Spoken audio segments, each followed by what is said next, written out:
pour ceux qui nous visitent, si vous avez des enfants, il y a une ourserie en haut, voilà, là-bas au fond, dans la porte. Voilà, si vous avez besoin d'échanger à vos enfants, soyez-vous libres. Je voulais aujourd'hui, comme a été annoncé, pendant toute notre culte, on a tourné autour de cette notion, levons nos yeux vers le Seigneur. La semaine dernière, j'ai retourné des 2 semaines de vacances, c'était super. Dans la plage, l'eau de coco, voilà, pastis et toutes les autres bonnes choses que Dieu nous donne. Et pendant cette période, j'ai pris aussi pour relire les psaumes de montée. Et c'est pour ça que la semaine dernière, on a commencé par le psaume 120, où Dieu nous invite en une vie de repentance à regarder la société, à regarder nos voisins, à regarder là où nous sommes, à regarder la détresse, à regarder ceux et celles qui, même si nous parlons de paix, choisissent la guerre. Il nous a invités à venir vers le Seigneur, à crier vers lui. Aujourd'hui, je vous invite à lire le psaume d'après, le psaume 121, qui nous invite là encore, comme des pèlerins, des voyageurs, à regarder vers le Seigneur. Je vous invite à lire avec moi, dans ma version, et il est dit, « Je regarde vers les montagnes, qui viendra me secourir. Pour moi, le secours vient du Seigneur, qui a fait les cieux et la terre. Qu'il te préserve des faux pas, qu'il te garde sans se relâcher, qu'il ne somnole pas et ne dort pas, c'est lui qui garde Israël. Le Seigneur est celui qui te garde, le Seigneur est une ombre protectrice à tes côtés.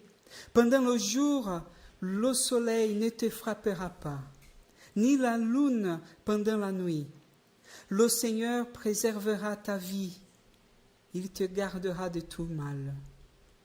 Oui, le Seigneur te gardera de ton départ jusqu'à ton retour, dès maintenant et toujours. Amen. Je vous invite à prier. Seigneur, notre Père céleste, c'est dans ta parole, Seigneur, que nous voulons nous fier. C'est dans ce que tu nous dis, Seigneur, que nous venons là. Et c'est pour écouter, Seigneur, ce que toi tu as à nous dire, que nous ouvrons notre cœur pour recevoir. Et ce qui ne vient pas de toi, Seigneur, que toi tu puisses effacer. Mais ce qui vient de toi, Seigneur, qu'il puisse se trouver en nous un terrain fertile. Te prions au nom de Jésus. Amen. Pendant une formation que j'ai faite pour le suivi de la vie spirituelle, nous avons reçu gratuitement, et j'étais content, un petit livret écrit par Louis Schweitzer et Olinda qui parlait sur l'église de la foi. Et eux, ils vont reprendre un concept bien perdu avant même la constitution de l'Église catholique de ceux qu'on va appeler les pères du désert, qui considèrent la vie chrétienne comme une espèce de saison. Voilà. Comme nous pouvons vivre des saisons, là, nous sommes en plein été. Là, nous pouvons aller à la plage. Là, nous pouvons, vivre la vie. Et il va dire, le début de la vie chrétienne, c'est comme l'été. On est tout beau, tout flamme. Toutes nos prières, on voit qu'il s'assoit dans les petites prières ou dans les grandes prières, Dieu répond et on trouve ça merveilleux. On ne questionne pas trop, on n'est pas remis en question dans ce qu'on vit, mais dans tout ce qu'on vit, on voit la beauté des choses. Je ne sais pas comment vous vivez les choses avec le Seigneur, si vous êtes dans cette phase, et si vous êtes, je remercie le Seigneur. Mais dans notre vie, même dans notre travail, dans la vie des mariés, dans nos voisins, je ne sais pas vous, mais dès qu'on a une nouveauté qui arrive, cela nous enthousiasme. On est enthousiasmé par ce qu'on va vivre. On vient d'acheter une voiture, on fait très attention, on la polie tous les jours. Dès qu'il avait, je me souviens quand on achetait notre voiture, dès qu'il avait un petit gobelet, je disais, mais Diane, faites attention. Aujourd'hui, il y a des bosses partout, voilà. On nettoie une fois par an, c'est bon. Mais voilà, au tout début, les choses nous enthousiasment et nous, on veut être là, on veut vivre. Eugène Peterson, dans cette méditation, sa méditation sur ce psaume, il va dire, et c'est vrai aussi dans la vie chrétienne, et parfois, en lisant un psaume comme tel, et qu'on a écrit, voilà, voici qu'il ne somnole pas, il ne dort pas, c'est lui qui te garde, le Seigneur est celui qui te garde, le Seigneur est une ombre protectrice, voilà, il n'y a rien qui pourra m'arriver. Qui d'entre nous n'avons pas eu cette flamme de dire et d'affirmer? Mais Louis Schweitzer va dire, mais ce n'est pas la seule saison de la vie chrétienne. Parce qu'après l'été, on passe toujours aussi par l'automne. Et l'automne, selon lui, selon les pères du désert, c'est un peu comme une espèce de... Il y a certaines choses qui commencent un peu à nous décourager. Il y a une parole d'un frère qui on trouve un peu bizarre. On veut faire quelque chose et on voit que ça ne marche pas très bien. Bon, il y a quelque chose qui n'est pas 100% joyeux. Ils vont dire que cela pourra nous conduire un peu jusqu'à qu'on vienne à la prochaine saison, l'hiver, un grand doute, des grands questionnements. Mais pourquoi cela?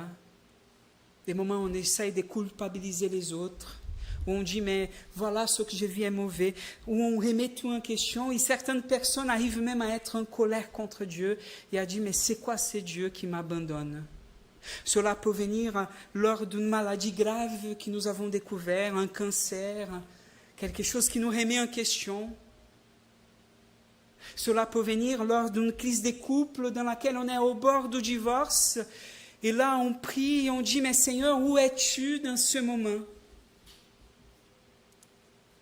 Cela peut venir lorsque on a tout fait bon, parfait, on a tout fait pour être fidèle au Seigneur.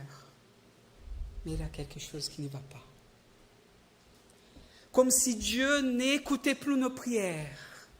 Comme si la prière ne passait pas du plafond.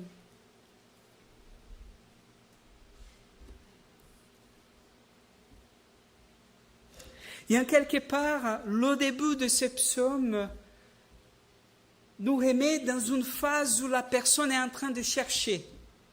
Regarde le verset premier, il nous dit « Je regarde vers les montagnes qui viendra me secourir ».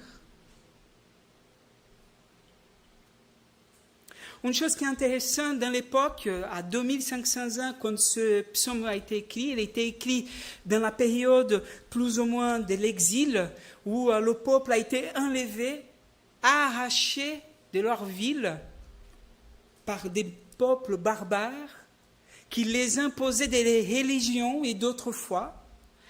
Pendant cette période, toute cette région d'Israël qui avant servait le Seigneur a vu dans toutes les montagnes des autels levés par d'autres dieux.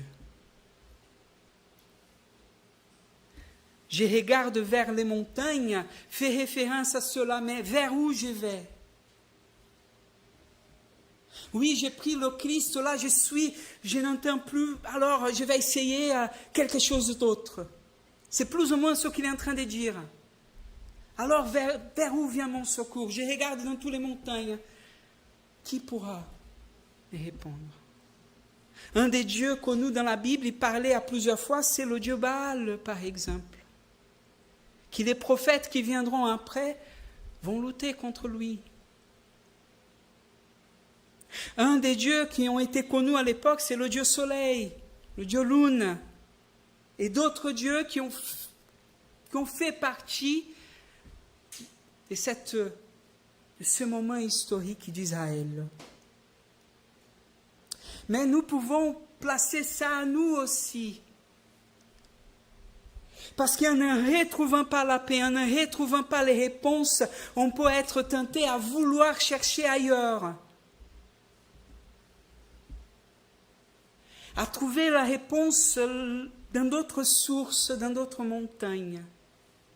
C'est pour ça qu'il ne reste pas dans le questionnement. Mais le questionnement apporte une conviction après. Qui me viendra au secours? Pour moi, verset 2, le secours vient du Seigneur qui a fait les cieux et la terre. Donc il va dire, ne regardons pas ces montagnes-là. Mais quand je regarde ces montagnes, quand je regarde ces dieux, quand je regarde toutes ces réponses humaines que nous pouvons avoir, ma conviction, elle est pleine.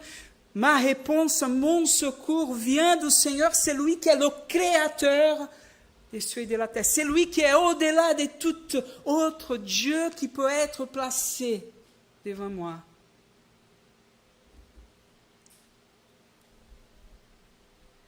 Il y a un livre très ancien qui a été écrit par un anthropologue chrétien qui a fait une recherche sur les différentes visions sur le Christ. Il faisait part d'une tribu qui adorait le Dieu Soleil. Et un jour, le chef de cette tribu a questionné, nous avons un texte qui parle de ça, et a questionné le Dieu Soleil. C'est quoi ce Dieu Soleil qui peut être caché par les nuées, les nuages? Et qui a posé la question et qui a dit, mais il doit avoir un Dieu plus grand que ces dieux-là. Ce texte nous parle de la providence de Dieu, de l'action de Dieu quand nous sommes dans l'affliction, dans la détresse, dans la difficulté. De comprendre que Dieu est plus grand que toute autre réponse et toute autre chose que nous pouvons chercher. C'est vrai, si Dieu a créé l'univers que par sa parole, qu'est-ce que nous pouvons faire qui peut faire face, résister, empêcher ce Dieu d'accomplir sa volonté dans notre vie? Est-ce que vous avez déjà posé la question? Et voilà qu'il nous parle des 3 dangers que je voulais développer là avec vous ce matin. Le premier danger, c'est le danger de trébucher, de faire un faux pas. Qui d'entre nous, en faisant une randonnée, par une pierre mal placée, par un regard qui n'était pas attentif, a pu trébucher, tomber? Je viens même dans un âge que je tombe dans ma maison. L'autre jour, j'ai joué avec mon fils. Juste une anecdote, j'ouvre une parenthèse, d'accord? Je vais fermer après pour retourner au texte. J'ai joué avec mon fils, j'ai glissé, j'ai tombé, j'ai eu mal partout. Donc je suis allé au médecin. Le médecin m'a envoyé vers un kiné. Merci, un kiné.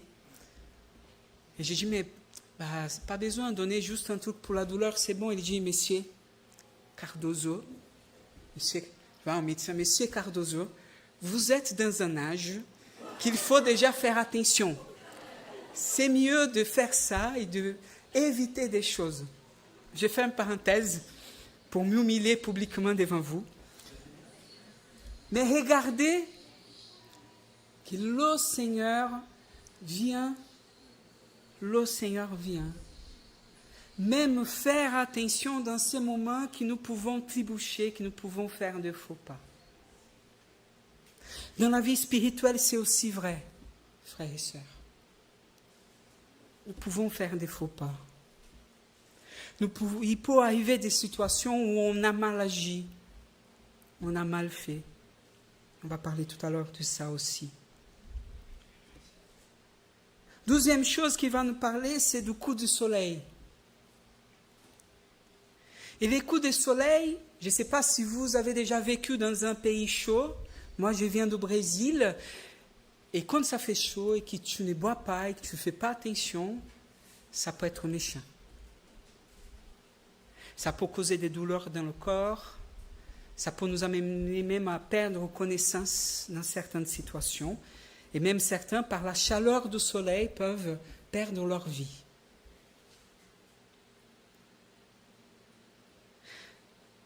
Le soleil ici, et c'est Eugene Peterson qui va le dire,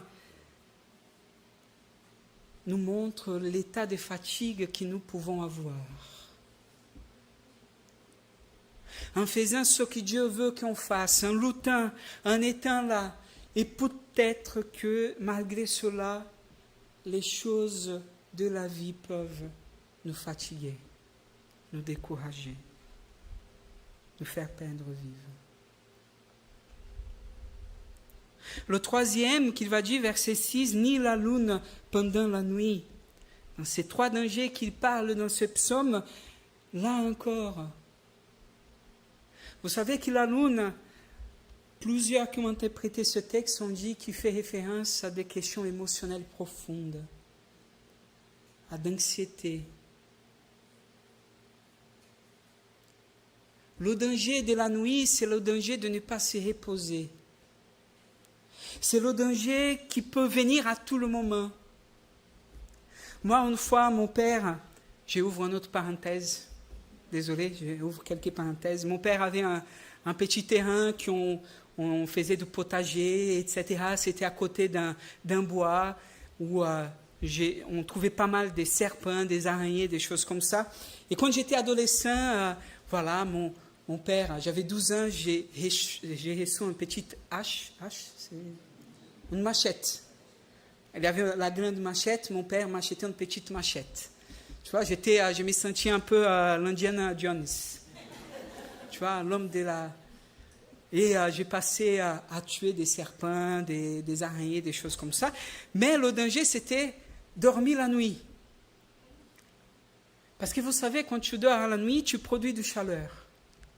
Et quand tu produis de la chaleur, il y a des petites bêtes qui essayent de venir. Pour dire que ce n'était pas des nuits qui ont dormi beaucoup. Je pense que c'est pour ça que je ne suis pas très scout aujourd'hui. Je fais ma parenthèse. Quand il y a des choses qui nous stressent, qui nous perturbent, qui nous produisent l'anxiété, c'est des choses qui ne nous permettent pas de nous reposer, qui nous fait perdre la nuit, qui nous dérange émotionnellement d'une forme qu'on perd notre centre de stabilité.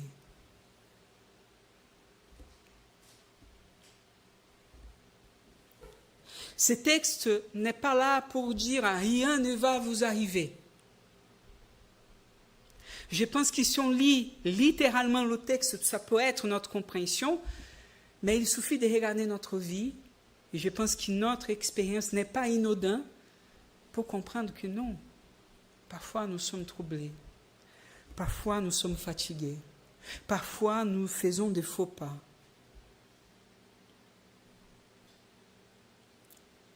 C'est pour ça que le verset 7 est très important. Car il vient nous dire, le Seigneur préservera ta vie et te gardera de tout mal.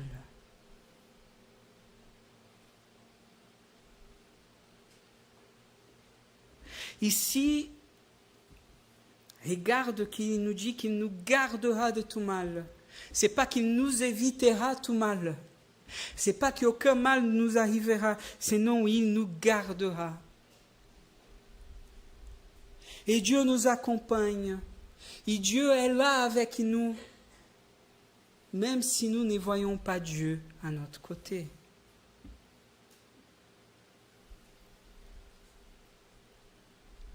Frères et sœurs, ce psaume nous regarde, il nous dit, nous devons comprendre, nous en tant que fils et filles du Seigneur, notre vie ici-bas, non pas comme quelque chose de pérenne, mais comme quelque chose de passager.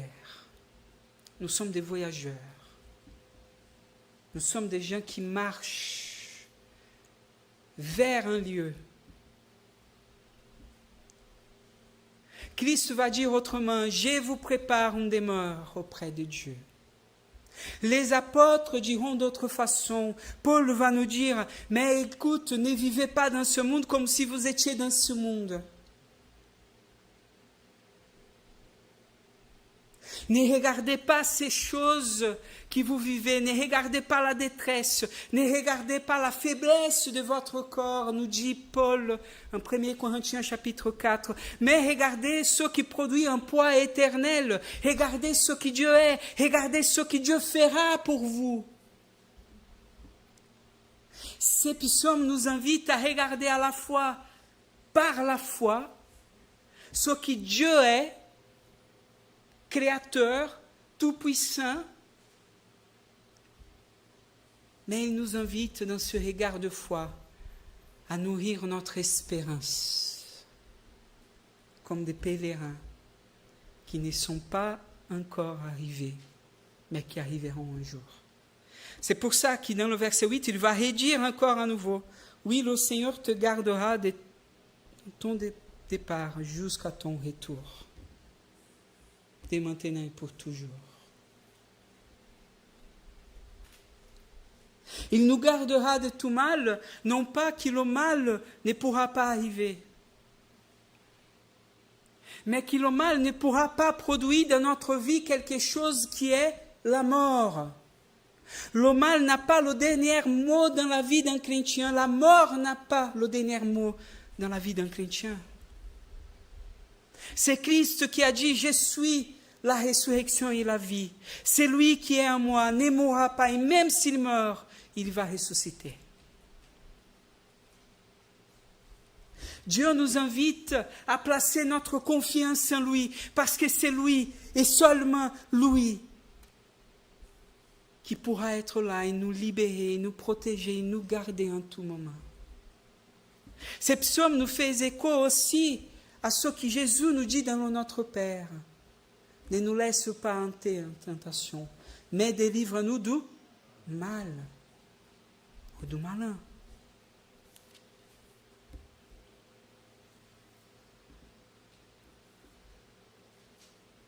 Dieu nous assure dans sa parole qu'il ne laisse rien nous arriver au-delà de notre force. Que le tentateur ne pourra pas nous tenter au-delà de notre force.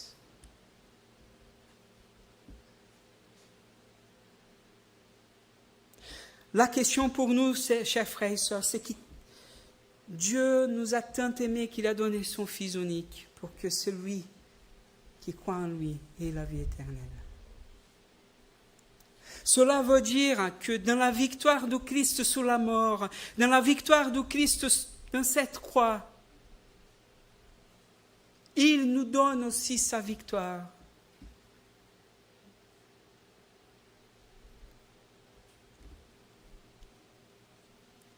Un bateau pour faire face à une tempête. Un bateau pour faire face à une tempête qui a des vagues énormes. Le bateau ne va pas naufrager à moins que l'eau n'entre dans le bateau. La tempête que vous pouvez vivre dans votre vie ne peut pas vous faire écouler à moins qu'elle entre dans ton cœur. Parce que tant que nous sommes dans la confiance en Dieu, tant que notre secours vient du Seigneur, tant que notre regard se maintient en Christ, alors oui, il pourra venir de tempêtes. Oui, nous pouvons être dessous. Oui, il pourra venir les maladies, la souffrance, la détresse, la persécution. Dieu est là avec moi. Ce texte nous invite, frères et sœurs, à revenir vers le Seigneur qui est notre secours, à examiner notre foi, notre confiance. Parce que frères et sœurs, oui, nous pouvons prier le Seigneur, mais sans mettre notre foi en lui. La prière sans foi, sans confiance, ne nous amène à rien.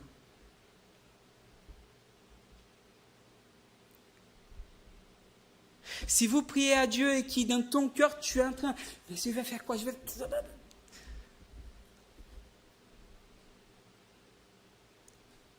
Lève vos yeux vers les montagnes. Arrêtez-vous et regardez celui, Christ, le Dieu Père,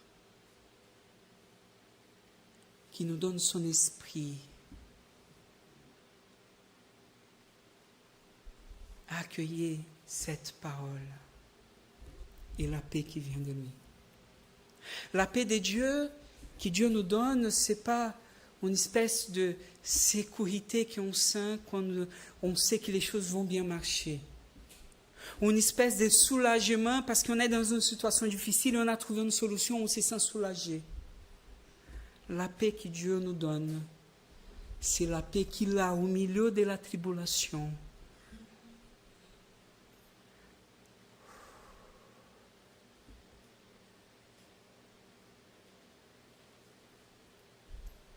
Je ne veux pas dire qu'on ne peut pas sentir l'angoisse, la difficulté, qu'on ne peut pas être préoccupé, ce n'est pas ça.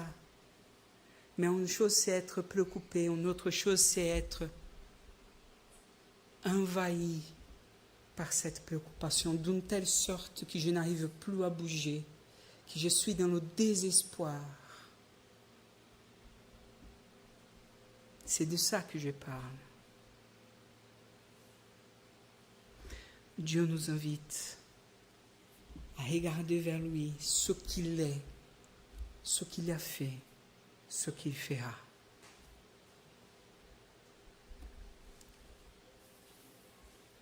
Je vous invite à prier. Notre Père Céleste, c'est vers toi que nous venons ce matin, c'est vers toi que nous cherchons notre délivrance. Parce que Seigneur, dans la vie chrétienne, même si nous passons parfois dans des moments d'automne et d'hiver, même si parfois nous sommes même envahis par des questionnements, quand nous sommes et nous revenons vers toi, quand nous élevons nos voix, nos regards vers toi, tu nous amènes doucement vers ce printemps où la vie fleurit, où tout se fait nouveau, où toi tu nous permets de nous transformer. Aide-nous, Seigneur, à nous transformer de pas en pas. Aide-nous, Seigneur, à ne pas endurcir notre cœur. Aide-nous, Seigneur, à ne pas nous mettre en désespoir. Aide-nous à trouver en toi, Seigneur, le secours que nous avons besoin. Conduis-nous en toi, Seigneur, et que ton nom soit glorifié. Parce que, Seigneur, le combat, c'est notre combat. Toi, tu n'es pas un combat, tu es déjà dans la victoire. Tu es déjà dans la victoire. Aide-nous à être dans cette victoire avec toi. Nous te prions, Seigneur, au nom de Jésus. Amen. Amen.